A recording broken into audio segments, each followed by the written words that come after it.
Hi everyone, Aaron here for Zollotech, and we have more to talk about with iOS 18 updates that are expected, iPhone 16 Pro updates, as well as iOS updates we're expecting soon.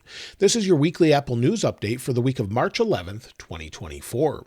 Now, the MacBook Air M3 released this past Friday, and while I did do a video on it, I didn't have the lower end model. My friend over at Max Tech actually discovered that the 256GB model is actually 33% faster with write speeds and up to 80% faster for read speeds. So they've fixed the issue with the base model. Now, personally, I think that Apple should include more than 256 gigs of storage, but at least they've sped it up and they continue to listen. First, they fixed the notification bug. Now they've fixed this. They listened to the battery issue that I was complaining about with settings. However, they need to bring that to older phones, but it looks like they're actually paying attention. I'm glad to hear that, and they're fixing all of their little issues.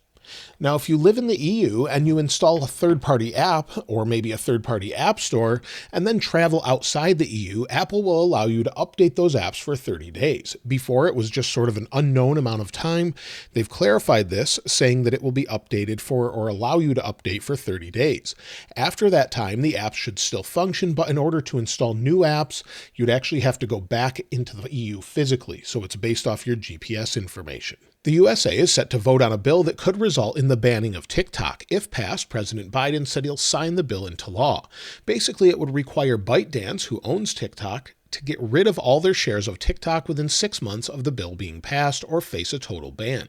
Some people have already said that they'd want to buy the app, buy the part of the app that ByteDance actually owns. We'll have to see where this goes if they pass this bill, but let me know what you think of it in the comments below, and please be civil as many people are going to disagree on this issue. Apple continues to work on getting sports added to Apple TV, and just today they announced that Friday Night Baseball will return on March 29th. So that will actually start. Weekly doubleheaders will begin with New York Yankees at the Houston Astros and St. Louis Cardinals at the Los Angeles Dodgers. So there's more information on Apple's website, and also not just that, but some people are seeing that MLS is actually being offered free this year. Now, some people are actually seeing this with sports. You'll see Friday Night Baseball here. Some people are actually seeing that for MLS this year for a free season pass. Some are not. I haven't seen it myself, but some are actually seeing that. Apple is also working on an ad-supported version of TV Plus. So if you have TV Plus, you pay for it, or you get it free with maybe different products you buy. Some people may be able to get it free with ads as well in the future. Now, Epic Games was banned last week, and then they were brought back as the EU started to look into it. Epic actually plans to make third-party app stores available on the iPhone, and with the App Store, you'll probably see apps such as Fortnite, possibly Rocket League, and others. So in the EU, you'll start to see that as soon as they're ready with it. They get it approved, and then it's on the third-party app store list, or I'd love to see how someone installs that, as we really haven't seen that so much just yet. So we'll have to wait and see what that looks like, what games they offer, but we'll start to see that ramp up more and more later this year. If you prefer to use Chrome on a Mac instead of Safari, Chrome will soon allow you to save any web pages and app in your dock, just like Safari currently does. If you want to save something to your home screen, you can do that, add to your home screen, and it becomes its own app, and then you can actually just jump right to that. Now, according to Counterpoint Research, iPhone sales have actually gone down by a huge 24% in the first 6 weeks of 2024 within China. Last week, there was actually a story that Apple was working to give more incentives in China for iPhones, as either more people are just not buying them as there's no reason to upgrade, or they're just switching to other phones, whether that be Xiaomi, Huawei, or some others. So at this point, it looks like just sort of the market has slowed down and stagnated, and maybe we need some more changes. However, we're pretty mature when it comes to the overall phone design. We know what to expect, we know what they do, and it's hard to say if we're going to see any major updates from here on out. Apple today released another press release about Apple Vision Pro, where it unlocks new opportunities for health app developers. Now, this is some of the area I think Apple Vision Pro excels at, where it's helped people with accessibility needs that have low vision, and Apple's showcasing different things you could do, as whether that's a teaching tool, how to do surgery, learn about anatomy, and much more. So this actual press release is quite lengthy. I'll link it in the description if you want to check it out, but this is one of the better uses for Apple Vision Pro, I think, in the real workplace. So let me know what you think of that in the comments below. And as speaking of Apple Vision Pro, this is the new Spig & Klasdon pouch. This is actually their latest Apple Vision Pro case, and I've showed a couple on this channel. I've shown the Apple one. I've also shown one from SF Bags or Waterfield Design, and this is another one. So we're seeing more and more of these where they hold your Apple Vision Pro in a different way. Apple's is very nice, but it's $200 and it's quite bulky. This is half the price and has the Apple Vision Pro. It has a little pouch that's removable with Velcro here that can hold everything from your battery and more. And this is not sponsored. They were just nice enough to send this along, and I thought I'd share it, as we're seeing more and more accessories for Apple Vision Pro. Again, if we flip over here, we have room for AirPods, and we also have a spot for AirTags. So it's nice to have all of that built in, and I'm not sure which case I'll use. Maybe I'll give away the other ones that I have. Let me know which one you like best in the comments below. Now, as far as deals this week, well, we continue to see AirPods Pro 2 discounted to $189.99, sold directly by Apple on Amazon.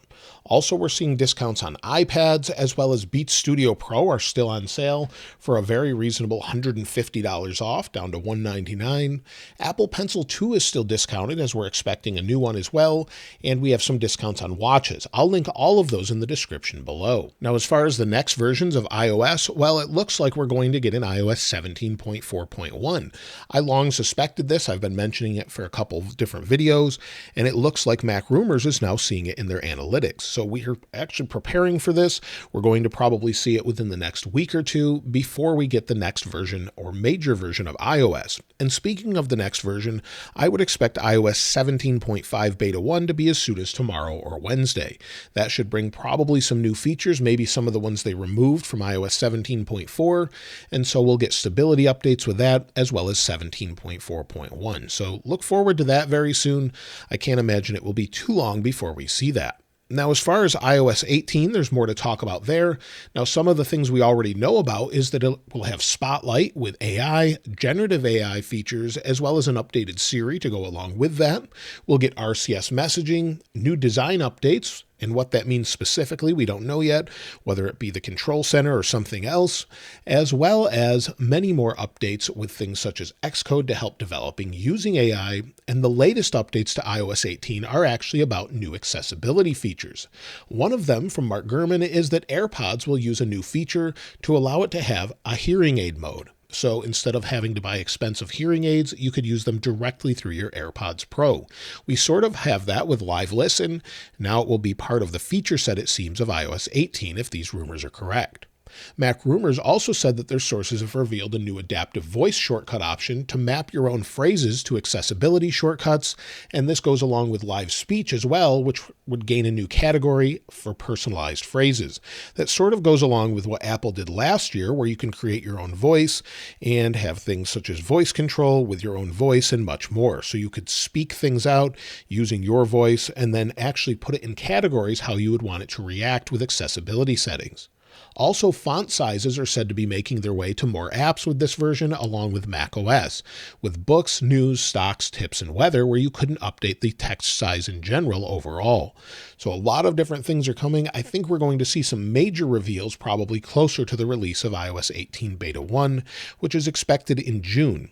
And we should see the announcement for WWDC probably in a couple weeks at this point. Maybe the last week of March, we'll hear about WWDC 2024, have the announcement dates, and then probably see the first versions of all the next OS updates in the first week of June or possibly the second week. So lots of things coming up. It's less than 90 days away, and we'll see all of those different updates. Now, when it comes to iPhone 16, the latest update on that is iPhone 16 Pro models are expected to gain another button. Now, we've heard about this, but we haven't really seen a whole lot about it. According to 91 Mobiles, this is what it looks like from a CAD rendering that they have. And also the iPhone 16 Pro models seem to have a larger action button as well. So that should be one of the updates with this latest version of iPhone 16. We don't expect major changes there, though. Also, we're expecting updates to the iPhone SE, but whether or not that launches this year is hard to say. It's expected to look somewhat like the iPhone 14 models, but have one camera instead of two. It's said to switch to OLED like I talked about last week, so that may disappoint some people, but it will be very similar to the iPhone 14 models. So far, we haven't heard anything about the upcoming iPads that are supposed to launch this month. Just today, Mark Gurman is saying to expect them toward the end of the month, so probably not this week or next, but probably the last month of March, maybe with that WWDC announcement, we'll get something such as new iPads released. New Apple Pencils are expected, as well as updated screens to OLED, as I've mentioned before. We're expecting a thinner design, hopefully in a stronger material like titanium, and also we're expecting updates to the camera where when you're in horizontal or landscape mode, the camera would be at the top, similar to what we had with the 10th gen iPad currently. So all of those things are expected, along with an updated Magic Keyboard. So we're waiting for those. I thought they'd be out by now. Many people did, but it looks like Apple may be pushing those to the end of the month, or that's what they expected all along. When it comes to the Mac, apparently Apple's working on a foldable Mac, a 20-inch foldable Mac, according to Ming Chi Kuo, where the Mac would actually fold in half with its display instead of having the clamshell design like we currently do. This is expected to enter production in 2027, though, so it may never be seen, or it could just be a prototype, or they're really working on ramping this up. Also shown today in patents, Apple may be working on an iMac with a touchscreen similar to what we have with Microsoft Surface Studio. So I would love to see something like that with a huge touchscreen you could tilt, draw on, or more, but I don't know if we'll ever see that, as Apple has said many times they're never going to make a touchscreen Mac. So maybe they'll call it an iPad or something else, but I would love to see a large screen version of that. I'm looking forward to more news about iOS 18 as we get closer and closer to seeing the first beta. We typically get more and more about that, and I'm looking forward to those new iPads as I use iPad most of the time when I'm not editing video. It's one of my favorite devices. I know not everybody thinks that way, but I really enjoy using it. Let me know what you're looking most forward to in the comments below, and of course I'll link this wallpaper in the description like I normally do. If you haven't subscribed already though, please subscribe, and if you enjoyed the video, please give it a like. As always, thanks for watching. This is Aaron. I'll see you next time.